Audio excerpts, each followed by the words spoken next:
So were there any mistakes today? Some of the campaign focus has been on the fallout from Chris Uhlmann's story last night, and much of it on Labor's climate change policy. Political editor Heather Ewart reports on Day 7. Coal and oil have got to go, hey hey, ho ho. Coal and oil have got to go, hey hey, ho ho. It wasn't quite the welcome Julia Gillard might have hoped for as she attempted to offer her solution to climate policy, or lack of it. Hey, Julia, something must be done. She may well be ruining her choice of venue at the University of Queensland for one of the key speeches of her campaign, aimed at silencing critics over the dumped ETS. Hey, hey! Ho! Fossil fuels have got to go! Hey, hey! One protester was arrested midway through the speech.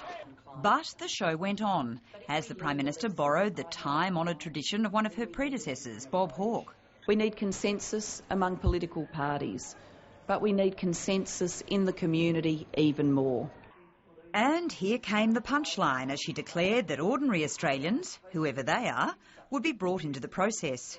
And so today I announce that if we are re-elected, I will deliver a dedicated process, a citizens' assembly, to examine over 12 months the evidence on climate change, the case for action and the possible consequences of introducing a market-based approach to limiting and reducing carbon emissions.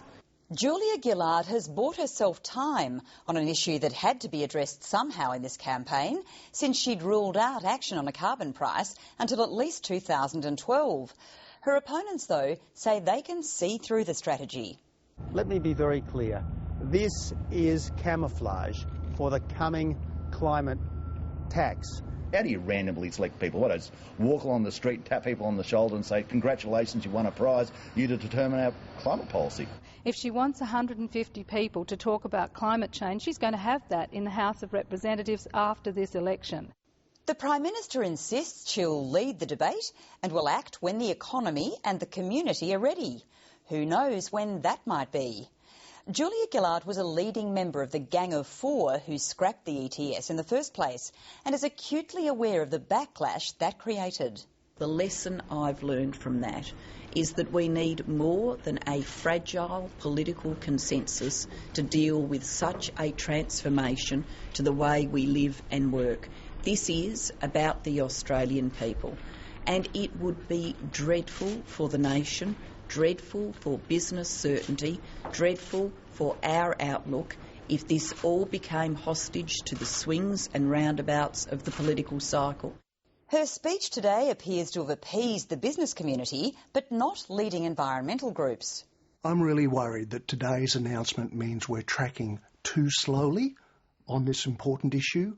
It is good the Prime Minister's going to lead a debate, but the majority of Australians do support action right now. Whilst there are some differences of approach between the two parties, what they are both essentially now saying is that Australia needs to get both the detail and timing right in respect of climate change policy. That's much better than where we were 12 months ago, where we were all running like lemmings towards the edge of a cliff with an emissions trading system before the rest of the world was prepared to do so. For the federal opposition, this is no time for bipartisanship. For Tony Abbott, there's just one target. It's high time that the Prime Minister show some real leadership on this, not fudge the issue until after the election. It's not good enough. And as things stand, Julia Gillard looks very much like the man she deposed, Kevin Rudd.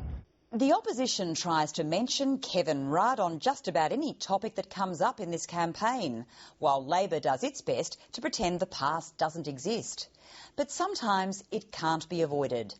The ABC's new 24-hour news service last night reported that Cabinet and official sources say Kevin Rudd showed a casual disregard on national security matters, that he often turned up late to meetings of Cabinet's National Security Committee and at times allowed his Chief of Staff, Alistair Jordan, to take his place. I worked alongside Kevin Rudd as Prime Minister, and as Prime Minister, Kevin Rudd was deeply concerned about the security of the Australian people. Does she still say that he is fit for a senior front bench position particularly Foreign Affairs, when it's been revealed that he had such contempt for national security meetings. I've said to Kevin Rudd, who is running as the member for Griffiths, that after election day, if we are re-elected, then of course I want to see him as a senior member of my front bench team. I think this is one promise she ought to break. These issues of whether Kevin sent a bloody staffer or didn't attend these things, I think that's in the past. I don't think it's got anything to do with the future. Kevin Rudd has issued a statement denying the claims of showing a casual disregard for national security and saying he'd attended all critical meetings. That's not good enough for public service veterans. Now, if the Prime Minister calls a national security meeting and then is not available for it, there's something very strange going on. The Prime Minister himself says this is the highest duty of government, and yet then we find he's either late or doesn't turn up. You've been at these sort of meetings. Yes. Are you shocked that something like this could go on? Yes. How do you think it happened? Well, I think presumably it goes back to disorganisation in the processes of government.